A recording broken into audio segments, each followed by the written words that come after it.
दोनों माँ बेटे, मतलब दोनों बेटे और माँ कहाँ जा रहे हैं। तो आज देखिए मेरा मन कर रहा था जाने का, तो बस मैं पहुंच गई। बहुत दिनों से सोच रही थी जाना है जाना, इस बार जाना हो ही नहीं पाया।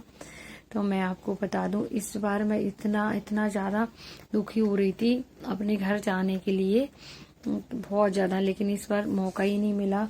तो एक दिन का मौका जैसे ही मुझे मिला, उस दिन दोनों बच्चों को लेके मैं निकल पड़ी। तो यहाँ बैठी थी मैं टमटम, वो बढ़िया टमटम में बैठ के मैं जा रही अपने घर की ओर।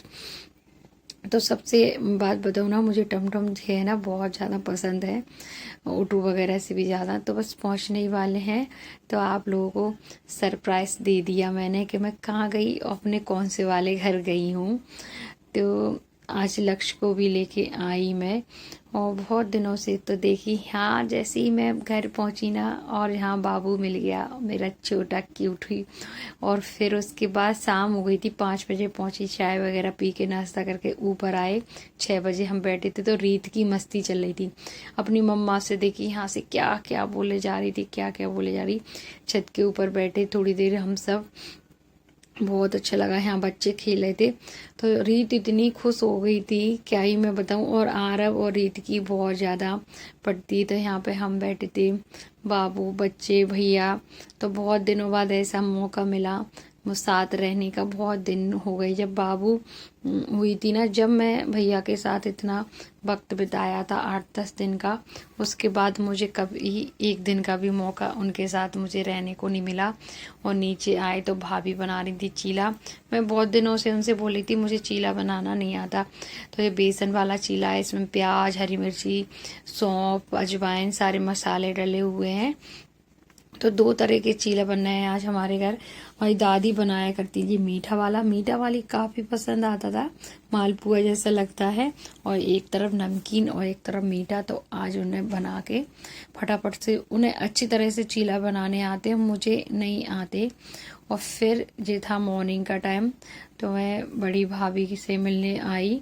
और सच बताऊँ ना, तो इस बार ऐसा जाना हुआ, रात में पहुंची और सुबह के दोपहर के 11 बजे कुछ ऐसे। तो मैंने कहा चलो मिल लेती हूँ, फिर जान को आई थी तो मिल लेती हूँ, फिर निकल जाऊंगी। तो इस बार किसी के पास अच्छे से ज़्यादा रह नहीं पाई, बैठ नहीं पाई। थोड़ी देर मैं इनके पास बैठ पाई, आध पौन घंटे भी नहीं बैठी होंगी। फिर उसके बाद बच्चों की प्लानिंग बन गई थी जब तक घूमने की, मैं उधर बड़ी भाभी के पास बैठी थी। तो यहाँ वो बोले घूमने चलना है, घूमने चलना है। तो मुझे घर वापस जाना था, एक रात के लिए आई थी। तो यहाँ बच्चों की जिद थी, तो दोपहर में घूम लेते हैं और फिर शाम को मुझे वापस जाना ही है।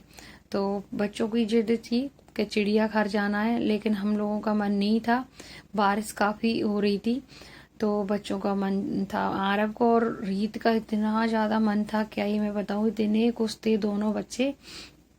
तो हमने कहा चलो, वैसे सर्दियों में चिड़ियाघर जाना अच्छा लगता है, बरसात में क्या है, पानी और थोड़ी सी अजीब सा लगता है। बारिश बार बार आई जा रही थी, और छोटा सा हमारे पास, मतलब छोटी वाली बेबी थी, तो उसको देखते हुए बारिश में ज़्यादा कहीं घूम नहीं पाती। तो यहाँ सबसे पहले मिला, इसके मैं आपको दिखा देती हूँ।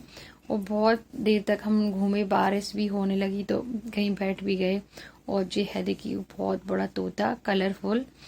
तो बस ऐसे ही घूम रहे थे, और मैंने कहा आप लोगों को भी दिखा देती हूँ सब, पूरा चिड़ियाघर, ग्वालियर का चिड़ियाघर, सारी चीज़ें घर बैठे ही आपको सारे पंछी देखने को मिल जाएंगे।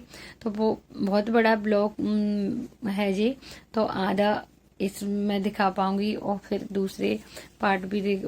फिर मिला भैया हिप्पो, और इसको देख के मुझे थोड़ी सी घिन तो आ रही थी, पानी में था और इतना डरावना सा लग रहा था।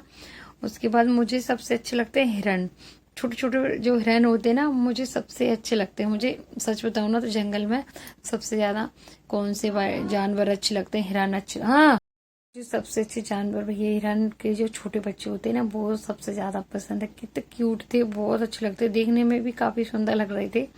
तो यहाँ पर देखिए रीत तो इतनी ज्यादा खुश थी, मैं क्या ही आपको बताऊं, भीड़ थी, आज संडे था तो बहुत भीड़ थी।